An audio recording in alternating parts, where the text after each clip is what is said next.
Today's ceremony is dedicated to the enactment of the legislative instruments that anchor and give effect to the government budget cycle for the financial year 2026-2027. Your Excellency, sir,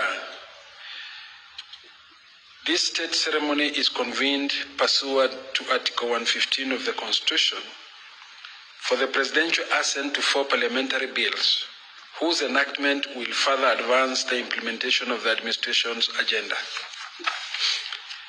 The first bill to be presented for presidential assent is the Supplementary Appropriations number 2 of financial year 2025-2026. The bill gives effect to the supplementary estimates 2, which seek to address emerging expenditure requirements, including shortfalls in operations and maintenance, as well as enhanced funding for critical security operations. Consequently, the total national government ministerial expenditure is increased by Kenya shillings 18.2 billion from Kenya shillings 2.913 trillion to Kenya shillings 2 trillion 931. The second bill to receive Your Excellency's seal of approval is Appropriation Bill 2026. The bill anchors the administration's fourth budget and reflects the most consequential allocation of resources towards the realization of the bottom-up economic transformation agenda. Overall, the national government budget for the financial year 2026-2027 amounts to Kenya shillings 2.92 trillion, comprising Kenya shillings 2.07 trillion for recurrent expenditure and Kenya shillings 844.4 billion for development expenditure. The third bill to make its way to Your Excellency's ceremonial desk for assent is the Finance Bill, National Assembly Bill number 26 of 2026. The principal object of the bill is to amend various statutes to optimize and enhance revenue-raising measures for the national government, while supporting investment and improving tax administration.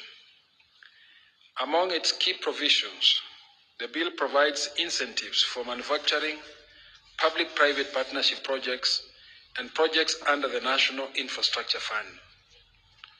Following extensive public participation and stakeholder engagement, the House amended several provisions of the bill. To culminate this state ceremony,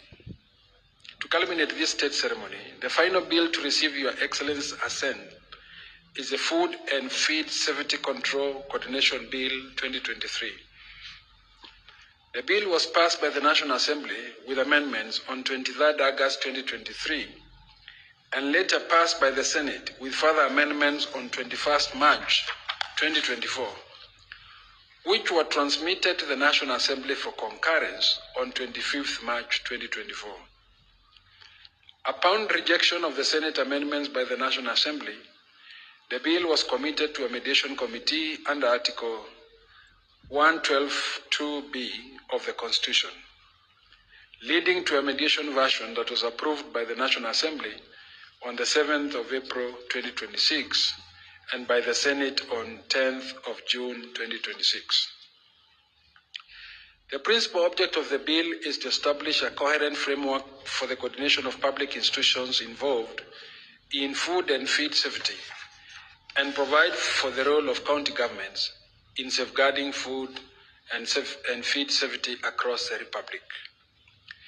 Your Excellency, sir, with both houses of Parliament having discharged their law-making mandate in enacting these 4 bills, it is now my most humble duty to petition Your Excellency as head of state and government to exercise the authority conferred upon you under Article 115 of the Constitution and assent these bills into law.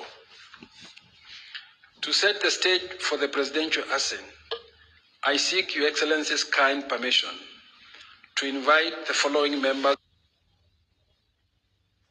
parliamentary leadership to witness Your Excellency set your hands onto the bill.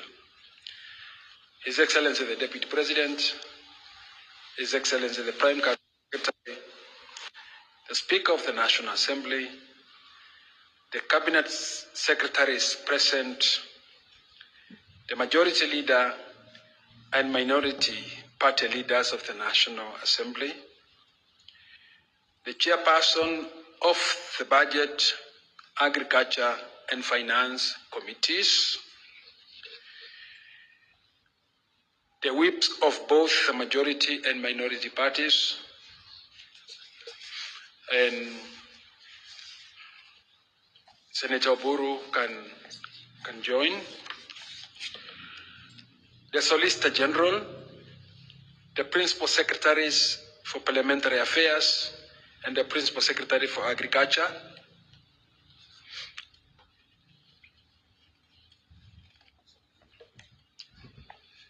Your Excellency, sir, with your kind permission, I now invite the Clerk of the National Assembly to present the vellum copies of the bill for your consideration and assent.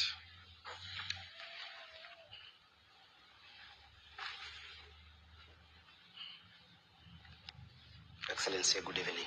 Good evening, how are you? Fine, Your Excellency. Excellency, I act under the instructions of the Speaker of the National Assembly to place before you today 6 vellum copies of bills for your assent. The first one, Your Excellency, being the Supplementary Appropriations Bill 2026.